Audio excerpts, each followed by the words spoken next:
guys, it's Jonah here. It's Sunday and that can mean only one thing. It's Supermarket Sunday.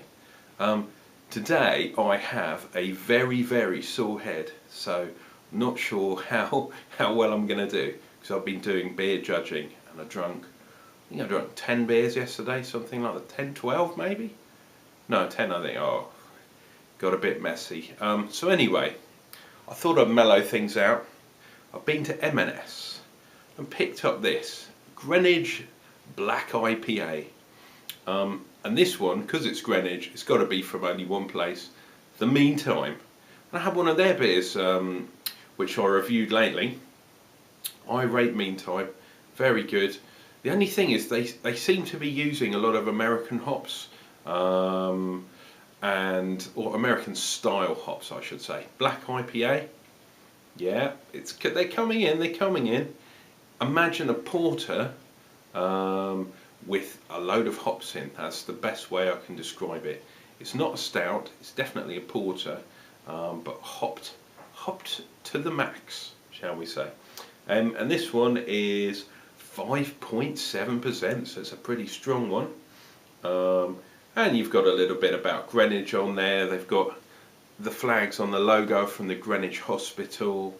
Look at that cap, Union Jack cap. It's only a 500, so it's not one of their special pint bottles, but we'll forgive them that, I reckon. Let's have a look. Greenwich Black IPA. No smoke. Smells a little bit hoppy. Let's get it in a glass. Now, what is a black IPA? In fact, what's the difference between stouts, porters, black IPAs, all this kind of stuff? Well, a stout traditionally was heavier than a porter, that's one thing, in the alcohol, but it's tend to do with the roasted malts. And I believe, I don't think this says exactly what it's got in it. Let's have a look. Blend of dark malts, 7 dark malts, different ones, and American hops. So it's going to have some chocolate in, it's going to have some dark roast malt maybe, black malt, that kind of stuff. But they're all basically roasted husks, roasted grains.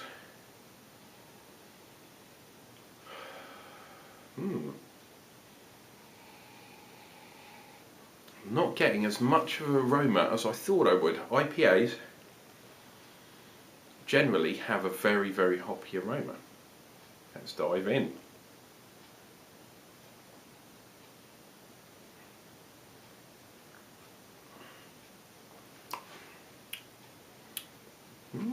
Interesting. Not much head, by the way. We've got a bitterness, but it's hard to determine whether that is from the chocolate, because there's a very sort of dark chocolate coffee taste from the malt, or is it coming from the bitterness of the hops? It's a combination of the two basically. Yeah, there's a very slight lemony kind of grassy note, but you can also smell the roastedness of the malt. So it's a balance, it's an interesting balance of hops and grains, to be honest. IPAs are usually very heavily hopped, so that means they're very bitter, but also they've been dry hopped, so they have a lot of aroma. This doesn't seem to have that.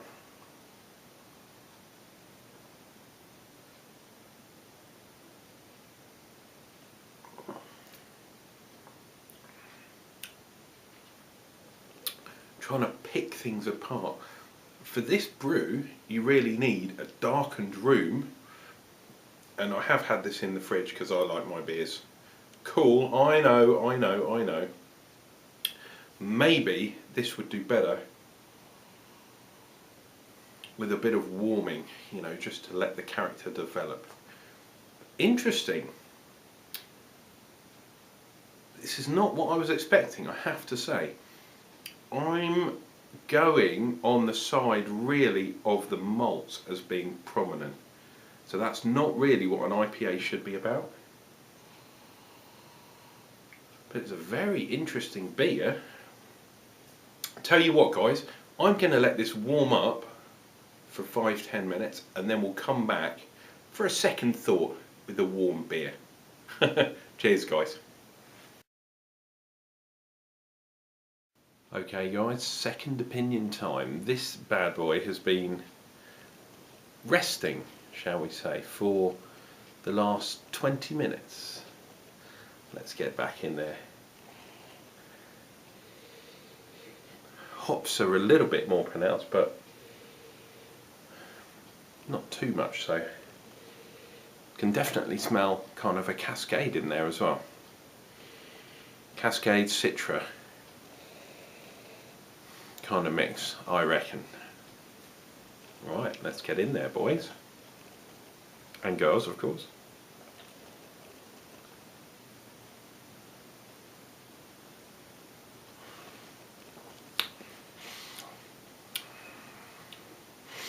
That's interesting. Letting it warm up slightly has brought out the hop flavour. There's definitely a lot more bitterness there up front from the hops. And then we're getting that bitter dark chocolate of the malts second. So hops first, malt second. And if you chill it down, like I did, you get everything all in one hit.